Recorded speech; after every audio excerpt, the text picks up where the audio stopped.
The number one question everyone is asking here is why? Why this had to happen? Now, investigators continue to collect evidence and talk to witnesses to try to answer that and many other questions surrounding this vicious attack. Fewer than 10 people were on the bus, according to police. They say witnesses saw the driver and the suspect talking when suddenly the driver was stabbed. The bus was able to pull over safely so that the people on the bus were not injured, and I'm not sure exactly how that happened, but we're trying to find that out. But when the bus came to a stop here, police say the suspect jumped off and ran towards I-275. Police say it wasn't easy catching up with him. We were able to approach that person. He ran, ended up on the embankment toward the interstate. We again chased him. He ended up on the side of the interstate on the northbound lanes.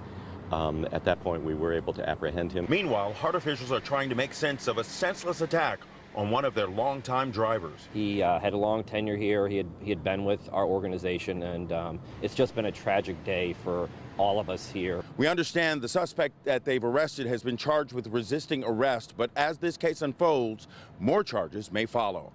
On scene in Tampa, Trevor Pettiford, Spectrum Bay News 9. Watch as surveillance cameras captured the moment the storm's force ripped away this screened enclosed porch like a can opener. Neighbors say the storm came on fast and it was furious.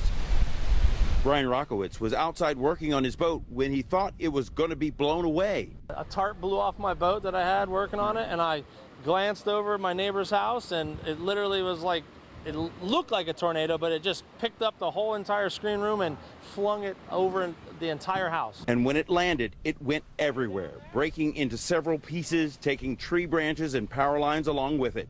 Neighbors say the storm only lasted for about 5 minutes. It's amazing that, we didn't have more damage. We live right next door to the house that it happened, and we don't have other than we had stuff over the entire car parked in the driveway and never got a scratch. So they're counting their blessings with every branch or piece of debris they pick up. In Madeira Beach, Trevor Pettiford, Spectrum Bay News 9.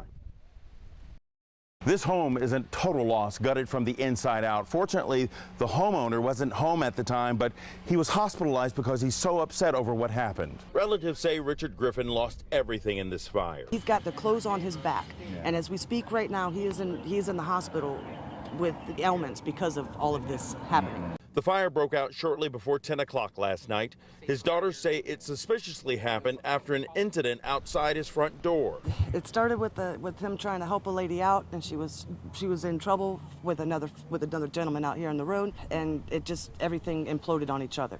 And somehow or another, this trailer ended up being burnt down. Fire officials are investigating this as an arson.